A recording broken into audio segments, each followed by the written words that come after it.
Bincang bersama. Hai semua listeners, kembali lagi dalam podcast Bincang Bersama. Kali ini kita akan ngobrol-ngobrol sama seorang psikolog ya. Ini jangan-jangan nanti Audrey jadi curhat colongan gitu ya. Tapi kita mau lihat bagaimana perjalanan karir, bagaimana sosok ini menemukan passionnya di dunia psikologi. Dan hari ini kita sudah bersama-sama dengan Annette Isabella selaku founder Psychologist for Everyone. Hai Kak Annette. Hai Audrey, apa kabar? Baik Kak Annette. Puji Tuhan. Kabar baik juga, kan dingin. Dingin betul ya, lagi musim hujan. Tapi hujan. aku penasaran, seorang psikolog itu baik-baik terus kah? Atau gimana sih? Karena kan menampung banyak cerita, menampung banyak beban orang-orang. Pernah gak sih merasa gak apa-apa gitu? Gak kenapa-napa? Kalau menurut Audrey, yang kamu, konsep yang kamu punya ketika kamu melihat psikolog tuh kayak gimana? Deg-degan ya kayak Jadi kebalik ya, jadi aku yang tanya-tanya ya. Mungkin menjadi sebuah media ya untuk teman-teman bisa menemukan ataupun juga merilis perasaan, masalah ataupun sesuatu kayak benang nyangkut. Kalian deh yang bantuin lurusin lagi benangnya, mengurainya. Betul. Gitu ya. Apakah kemudian psikolog itu pernah tidak baik-baik aja? Pernah, cuman tidak di depan klien pasti. Gitu. Jadi kalau udah di depan klien tuh udah setelan beres gitu ya, setelan kayak profesional mari, lah ya. Mari masalah kamu berikan pada kami kayak gitu. Cuman apakah aku pernah tidak baik-baik aja? Ya pasti pernah. Namanya manusia ya. Betul. Normal ya kayak. Normal lah. Oke. Nah, pastinya untuk memilih jalur karir sebagai psikolog dimulai pasti dari kecil. Jadi kita penasaran sebenarnya masa kecil Kak Annette itu gimana sih? Apakah memang dari kecil udah tertarik sama orang lain gitu? Atau justru switch nih di masa dewasa? Keinginan menjadi psikolog tuh munculnya di SMA sebenarnya. Cuman kalau aku tilik lagi ke belakang tuh kayak kebijaksanaan gitu ya, bukan kebijaksanaan, cuman keinginanku untuk lebih mengerti orang, lebih memahami orang itu sepertinya terbentuk karena aku anak sulung. Anak pertama ya. Anak pertama yang kemudian di usia 5 tahun tuh aku punya adik baru gitu ya. Punya adik, jadi kita tuh beda 5 tahun sama adik yang di bawah. Terus things went well, everything went fine gitu ya. Karena kayak ada couple ya, maksudnya kayak kalau papa megang aku ya mama megang adik gitu. Sampai kemudian at some point ada adik baru lagi gitu yang tiba-tiba muncul, dan itu tuh bukan tiba-tiba juga sih sebenarnya, ada prosesnya gitu. Cuman maksudnya aku tidak expect, aku tidak prediksi bahwa kehadiran adik bungsu ini tuh akan mengubah hidupku gitu. Karena aku kemudian menjadi kakak yang harus memahami mereka tuh. Jarak adik kedua sama adik ketiga tuh cuman 1 tahun doang. Jadi adikku yang nomor 2 bahkan belum lepas ASI gitu ya. Dia udah punya adik, jadi kan riuh banget. Betul. Pasti. Sehingga kemudian aku sudah growing up menjadi third parent mereka. Menjadi, apalagi papa mamaku bekerja. Jadi aku yang tadinya tuh ada orang tua yang aku yang aku pegang gitu, sekarang aku justru yang harus megang adik-adik aku kayak gitu. Dan aku ngalamin sibling rivalry tahu ke adikku yang apalagi dia perempuan yang ketiga gitu. Dan papa mamaku tuh kopi susu, mamaku putih, papaku hitam manis. Jadi waktu aku lahir kopi kan, aku kopi gitu ya. Adikku lahir tuh susu banget gitu. Sehingga tahu ya, yang dibandingin pasti putih ya gitu-gitu loh, tau gak sih gitu. Pasti ada ya. Dan kemudian papa jadi sangat sayang pada dia, iyalah namanya dia juga masih kecil, sehingga aku mengalami sibling rivalry juga sebenarnya. Tapi kemudian itu yang membuat aku tuh jadi lebih punya mungkin perspektif yang lebih luas, pemahaman yang lebih luas kayak gitu loh. Sehingga itu yang membuat aku sebenarnya dari SMP tuh udah jadi teman cerita teman-temanku. Tapi kemudian aku belum tahu tuh kalau ada profesi psikolog sampai akhirnya SMA. Aku belum pernah sama sekali bertemu dengan psikolog. Aku bukan anak yang bermasalah, jadi aku tidak pernah juga datang terapi ke psikolog. Tapi kemudian ketika aku tahu ada profesi psikolog, aku jadi kayak, oh sepertinya ini tuh bisa ya jadi tempat aku bertumbuh juga gitu.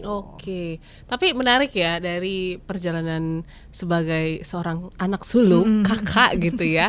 Pasti nggak nggak apa ya, banyaklah keterlibatan orang tua juga membentuk Kak Anet akhirnya mungkin bisa menerima gitu ya, ada adik laki-laki dan perempuan gitu ya yang jaraknya cukup jauh. Gimana sih sosok papa mama membentuk sosok Anet bahkan sampai sekarang nih? Aku nggak bisa bilang bahwa mereka adalah orang tua yang sempurna karena mereka jelas pernah melakukan kesalahan ya, walaupun mungkin tidak disengaja.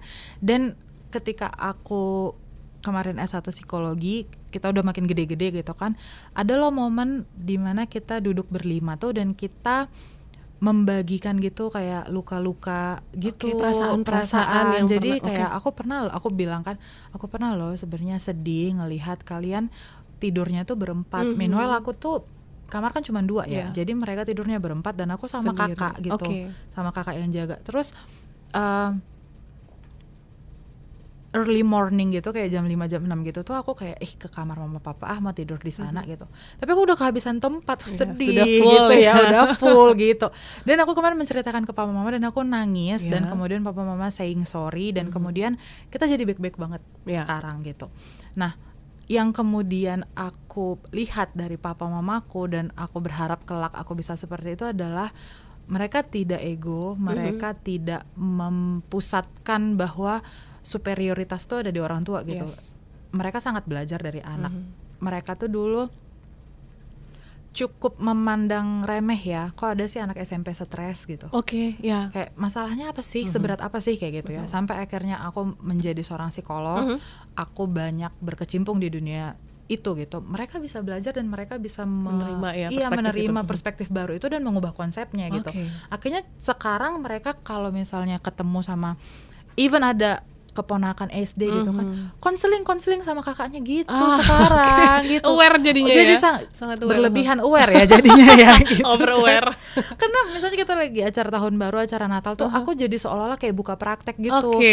Cerita sama kakaknya, cerita gitu. Ya itu yang aku sangat salut banget sama mereka, karena mereka mau belajar, tidak stuck pada apa ya, aku udah bikin salah, aku nggak boleh bertumbuh kayak gitu-gitu. Dan itu yang kemudian di aku dan adik-adik juga kita serap kayak gitu, bahwa kayak nggak ada yang benar-benar benar ya dalam pikiran kita gitu. Bisa jadi yang kita rasa benar tuh menurut orang tuh ternyata keliru, atau ternyata yang menurut kita baik menurut orang tuh ternyata dia tersakiti kayak gitu ya. Jadi kita perlu lihat dari perspektif yang lebih luas gitu, dan itu aku dapetin banget dari komunikasi di dalam keluarga internalku gitu. Oleh karena itu yang membawa Kak Anet juga ya untuk akhirnya terbuka dengan beragam situasi, terus juga mungkin kondisi-kondisi teman-teman, karena kan Kak Anet juga buka konseling juga ya, selain tadi di acara tahun baru dan Natal. Dan perjalanan menjadi seorang psikolog kan memang panjang ya, harus menempuh pendidikan lanjutan ya. Dan pastinya butuh keteguhan hati nih. Apakah memang langsung akhirnya melanjutkan, yakin gitu ya, kita lanjutkan untuk menjadi psikolog, atau gimana nih? Enggak, jadi aku sempat terombang-ambing. Jadi habis lulus tuh di tahun 2018, aku memang ada rencana mau langsung ke kemarin tuh ke salah satu PTN lah gitu ya sasarannya. Tapi ternyata tidak lulus. Terus aku kayak ya udah deh gitu ya. Kemudian aku berpikir apa ini tuh perubahan jalan ya gitu. Apakah aku harus memang mengubah directionku ya kayak gitu. Kemudian aku menimbang-nimbang kan lewat umur. Nanti tuh kalau pada saat itu masih magister profesi itu tuh 2 tahun, Audrey. 2 tahun. Terus aku ngitung umur kan kayak orang benar. Jadi kalau misalnya udah tahun depan, misalnya 2019 aku masuk, aku lulusnya di tahun 2021. Itu aku akan sebagai fresh graduate. Meanwhile teman-temanku mungkin udah jadi HR, udah jadi apa gitu ya, secara tahun bekerja mereka udah lebih banyak. Akhirnya aku kayak udahlah aku kerja aja gitu. Karena aku bayanginnya tuh kalau nanti baru fresh grad nabung mau nikah gimana, kayak nggak make sense aja gitu loh, karena udah ke gap si 1 tahun itu. Tapi sedih banget ya, kayak aku interview kerja ke Jakarta itu berkali-kali. Aku setiap kali melamar tuh pasti aku lolos psikotes, aku lolos interview HR, aku lolos. Aku selalu mandeknya tuh di user. Oke. Dan itu nggak cuma 1-2 perusahaan, banyak banget. Aku sampai kayak, ya Tuhan, apa aku memang setidak mampu itu gitu kan? Apa aku memang nggak capable kayak gitu? Sampai akhirnya di tahun 2020 di-remind lah aku sama orang tua aku again ya, mereka luar biasa. Kakak kan katanya mau jadi psikolog gitu. Ya udahlah, coba lagi aja gitu. Ya udah, akhirnya aku coba, dan pada saat itu tuh magister profesi psikolog di Indonesia itu tuh cuman ada di 9 kampus. Jadi idealismeku bahwa aku harus di PTN itu tuh aku geser kan, bahwa kayak ya ini tuh cuma 9 kampus di Indonesia, ya berarti mereka sudah berkualitas dong sama baiknya kayak gitu. Akhirnya aku ngambil di swasta di Jogja pada saat itu. Ya udah, akhirnya dari 2020 aku lulus di tahun 2023 awal. And here I am now, gitu. Dan build up psychologist for everyone. Di momen itu kah? Atau di tahun 2022. Jadi waktu aku lagi ngerjain tesis. Gitu. Dan from that moment tuh kayak it all makes sense gitu loh. Kenapa aku tidak boleh bekerja gitu? Karena kayak memang di sini aku harus bertumbuh dan melayaninya tuh di sini kayak gitu. Jadi aku aku awalnya tuh di tahun 2022 akhir, aku kan udah selesai praktek. Jadi aku udah tinggal ngerjain tesis tuh dan laporan. Jadi aku udah nggak ketemu klien lagi, Audrey. Aku mikir, kalau aku nggak ketemu klien, nanti waktu aku ketemu lagi nih pasti aku deg-degan lagi. Aku lupa lagi gimana caranya gitu kan. Akhirnya aku bangun platform ini awalnya itu untuk konseling gratis. Makanya namanya Psychologist for Everyone. Nah, aku share lah di Twitter. Jadi kalau ada orang yang komen di Best, aku komen langsung lah join di situ ya. Aku mahasiswi akhir psikolog klinis. Kamu kalau mau cerita sama aku daftar di sini gratis gitu. Rame banget kayak aduh, shock ya kok. Ini gede banget ya animonya. Rame banget, dan itu dalam 2-3 bulan tuh sampai 100-200 klien aku tangani sendiri. Gitu. Kemudian itu yang kemudian aku kembangkan, akhirnya aku bangun Instagram untuk aku share soal art terapi, karena art terapi itu ternyata sangat mudah dan bisa kita lakukan ya sendiri gitu kan. Nah, akhirnya aku bangun di situ. Aku bangun Instagramnya itu dalam 2 bulan langsung 10.000 followers. Kayak sebenarnya ternyata tidak ada jalan yang sulit ya. Mungkin kita berada di jalan yang salah aja gitu selama ini kayak gitu. Jadi tiba-tiba 10.000 followers, kaget, tiba-tiba dapat tawaran untuk ini itu, dapat exposure dari media, diundang untuk jadi pembicara. Kemarin bahkan aku kan di Jogja ya. Diundang ke podcast pertamaku itu adalah podcast di TVRI Jogja. Dan ngomongin soal art terapi.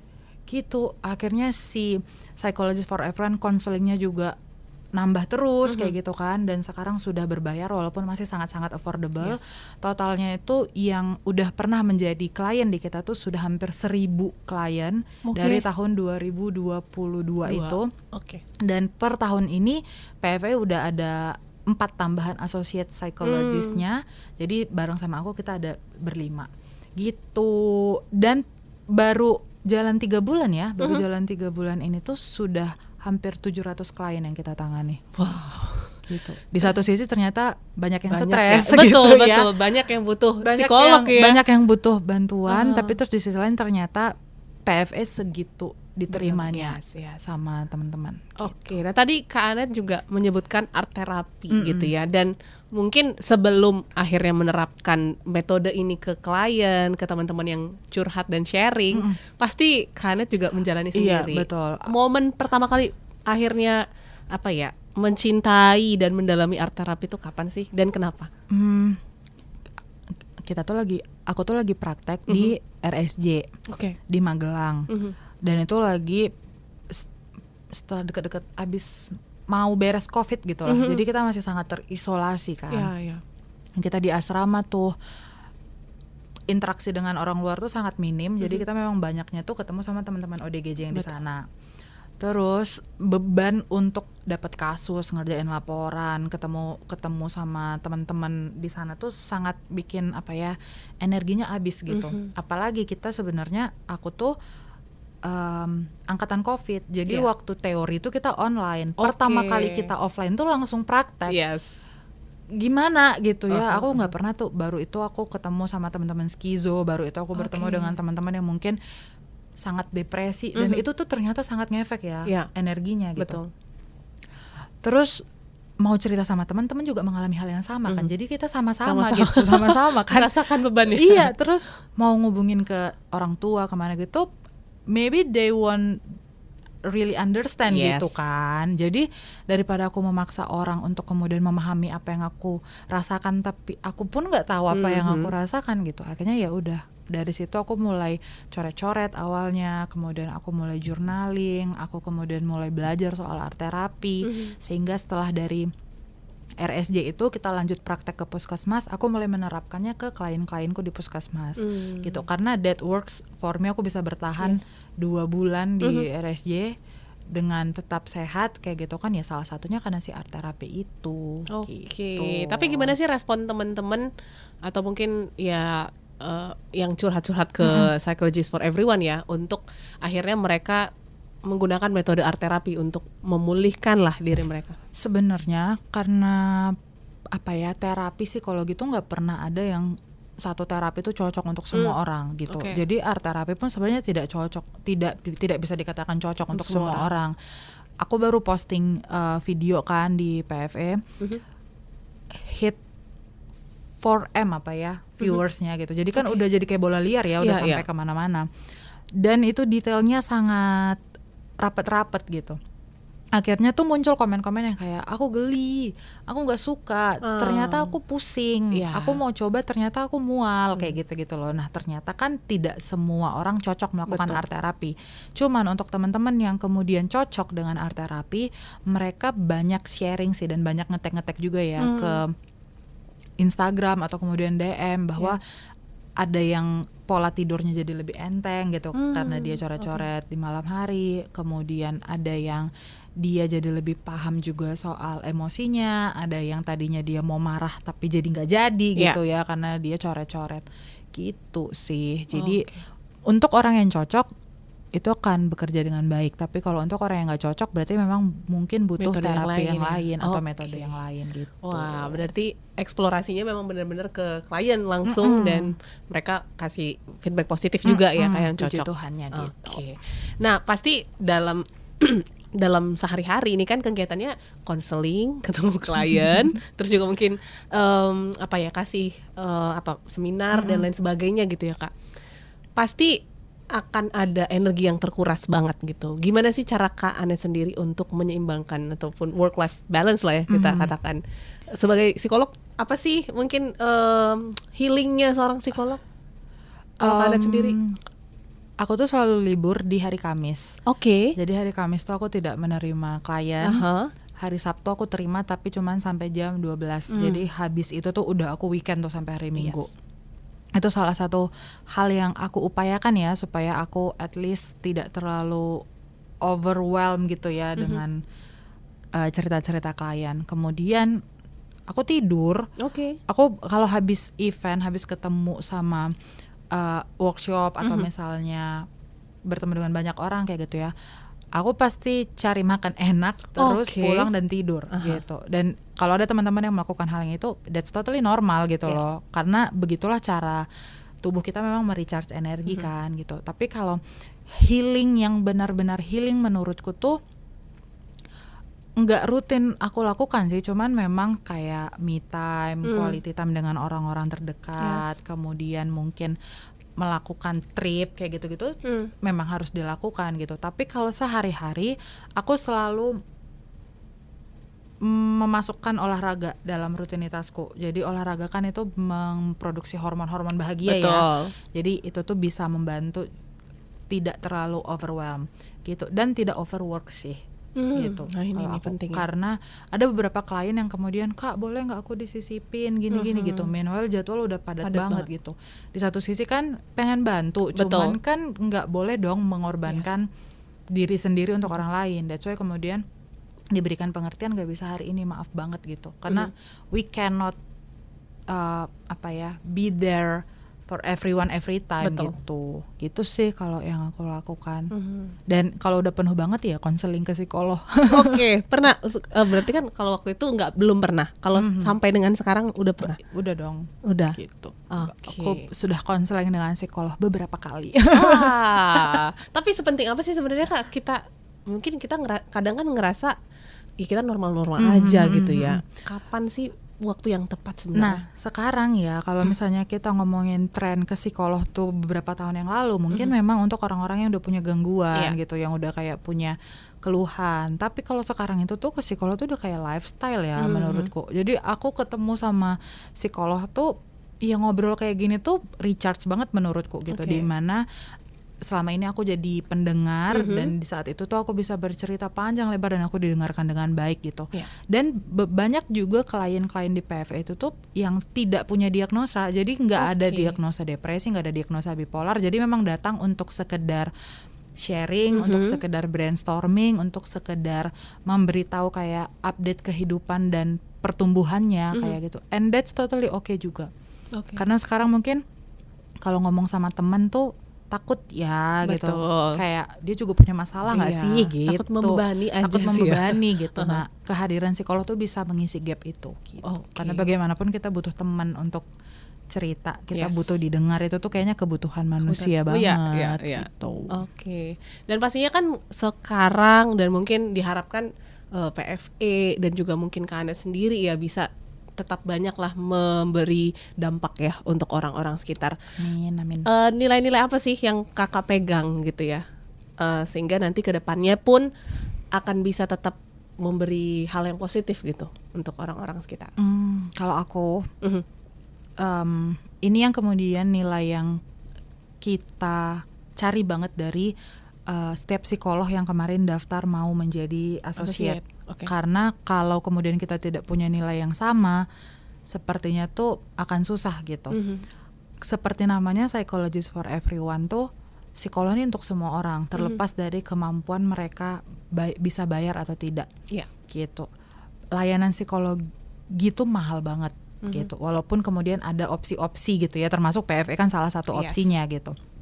Cuman emang psikolog tuh kan demand-nya masih sangat tinggi, tapi sumber dayanya tuh masih sangat sedikit gitu, sehingga memang wajar sekali gitu kalau belum kayak dokter ya gitu. Kalau misalnya kita sakit perut, kita ke puskesmas langsung ketemu dokter gitu, tapi belum tentu waktu kita stres kita bisa langsung ketemu sama psikolog gitu, karena untuk appointment aja pun kita mungkin akan menunggu 1 minggu, menunggu beberapa hari untuk ketemu dengan psikolog. Sehingga nilai yang kemudian aku pegang sampai sekarang itu adalah bahwa pelayanan kesehatan mental itu tuh memang harus untuk semua orang gitu. Bukan karena mereka sakit atau tidak, bukan karena mereka punya duit atau tidak gitu ya, tapi karena mereka butuh. Gitu. Itu makna Psychologist for Everyone juga ya. Iya, makanya untuk anak sekolah di PFA aja tuh harganya under 50.000 satu sesi. Dibedakan ya kayak dibedakan dibandingkan dengan harga yang umum kayak gitu. Karena sasaran kita anak SMP, SMA, anak kuliah yang butuh konseling tapi mungkin masih jajan kan. Tapi sulit gitu kalau misalnya harus yang pricey gitu. Berarti dulu aku flashback lagi nih ya, ketemu nama Psychologist for Everyone itu dari mana inspirasinya? Nggak ada. Aku dan itu pikiran tuh tiba-tiba muncul karena aku lagi tesis, aku lagi di depan laptop, aku lagi duduk di kafe di Jogja. Aku lagi ngetik, terus aku kayak tiba-tiba bosan kan. Ini nanti kapan aku ketemu klien? Aku pikir kayak gitu. Dan pada saat itu juga aku eksekusi, aku langsung cari kalau misalnya kayak portal untuk ngatur jadwal gitu di mana ya gitu. Itu dulu yang aku cari kan, karena aku langsung mikirin sistemnya nanti kayak gimana. Kalau kayak G-form gitu-gitu ribet deh kayaknya gitu aku pikir. Aku carilah, aku udah dapat satu platformnya, terus dia minta namanya apa. Baru aku kepikiran ya namanya apa ya? Gitu. Lama aku diam kan sambil aku merenung-renung. Aku tidak mencari inspirasi, aku cuman kayak membayang-bayangkan aja gitu. Udah deh Psychologist for Everyone aja gitu. Sesederhana itu sebenarnya awal mulanya gitu, bukan dari perjalanan yang riset kayak gitu tuh enggak gitu, kayak Psychologist for Everyone ya udah gitu. Waktu mau bikin Instagram, aku kepikiran nama yang lain. karena aku kayak itu nanti orang ngira ini akun luar gitu kan, nanti dikiranya mungkin ini akun barat atau gimana. Aku udah sempat mau ganti, tapi terus untungnya diingatkan gitu sama orang-orang sekitar, janganlah pakai itu aja, biar udah satu nama aja gitu. Ya udah, ternyata itulah nama yang sampai sekarang dan menjadi identitasku juga. Oke. Nah, pastinya yang terakhir kali ya, karena kan tadi kayaknya Kak Anet itu memang sangat-sangat disupport dari keluarga gitu ya, dari partner juga mungkin. Seberapa besar sih mungkin support mereka, karena kan sekarang Kak Anet makin sibuk, terus juga klien makin banyak gitu ya. Gimana support real mereka untuk akhirnya Kak Anet bisa terus menjadi psikolog lah untuk semua orang? Ada momen-momen dimana ada tawaran yang datang ke aku dan aku merasa aku kayaknya belum pantas deh gitu. Aku selalu curhat tuh pasti ke grup keluarga dulu gitu. Bahkan ke grup keluarga dulu baru ke suamiku. Maaf banget ya gitu. Karena itu yang udah dibangun kan gitu. Meanwhile kalau aku nikah tuh baru, jadi wajar lah ya gitu. Aku pasti langsung gitu. Aku bahkan tuh langsung forwardin. Aku takut, aku bilang kakak takut, ini kayak gimana. Nah muncullah itu kata-kata motivasi, kemudian kayak kakak bisa, ini kan something yang kayak kamu mimpikan, gitu-gitu gitu. Itu support yang aku rasa sangat-sangat ini ya, berdampak banget ke kepercayaan diriku kayak gitu. Kemudian mereka sungguh appreciate. Mamaku tuh anak Facebook banget ya. Jadi aku tuh apa-apa yang aku lakukan tuh di-share di Facebook, di-post di Facebook kayak gitu. Terus akhirnya aku bilang aku mau main ke radio. Ya ampun, radio apa? Kok bisa? Gini. Itu nanti pasti minta Kak foto ya. Nanti mau masukin Facebook gitu. Dan ternyata kayak walaupun kita ngerasanya cringe, tapi ternyata itu bentuk banget ya. Bantu banget kayak gitu loh. Gitu kalau sama orang tua kayak gitu aku akan selalu update. Minimal kalau sama suami aku kan melanglang buana banget ya. Dan aku tipikal yang cukup bisa kemana-mana tuh independen aja gitu sendiri. And he trust me so much about that gitu. Kayak aku harus pergi keluar kota, kalau dia nggak bisa nemenin ya dia percayakan aku sendiri gitu. Dan aku tidak perlu kayak minta izin yang gimana gitu. Jadi kayak aku ada tawaran ini ke sini, jadi aku ke Tangerang lah, ke Depok, ke Bekasi, kemana dia ya nggak apa-apa, hati-hati kayak gitu. Dan aku juga bukan tipikal yang rewel gitu. Dan he understand kalau aku tuh bukan tipikal yang juga nyaman di rumah terus gitu kan. Jadi kalau misalnya some point di mana aku mau konseling dari luar ya gitu, iya nggak apa-apa gitu. Dan itu it helps me a lot banget sih. Itu bentuk support juga support juga kayak gitu. Karena kalau misalnya sebagai psikolog kan jasa sendiri ya. Betul. Mereka nggak bisa gantiin aku gitu. Tapi dengan cara mereka mengizinkan aku untuk melakukan hal-hal yang sekiranya bisa bikin aku happy, ya bantu banget gitu. Bantu aku banget. Jadi memang Kak Anet bisa ada di sini juga karena support orang tua dan partner ya. Jadi halo mama papanya Kak Anet. Mungkin ini akan di-share di Facebook nanti. So seru banget ngobrol sama Kak Anet. Jadi ternyata support keluarga itu sangat berperan, dan juga keinginan untuk membantu yang ternyata itu menjadi jalan ya. Itu pasti akan sangat nyaman untuk dijalanin, walaupun pasti nggak nyaman-nyaman banget sih, ada ups and down-nya. Betul. Tapi ya itu balik lagi ke support keluarga dan partner. So thank you Kak Anet. Terima kasih. Kita tunggu ngobrol-ngobrolnya lain waktu, dan semua listeners juga semoga makin aware juga ya tentang pentingnya kesehatan mental dan berkunjung ke psikolog. Kalau gitu kita ketemu di episode berikutnya. Bye bye. Bincang bersama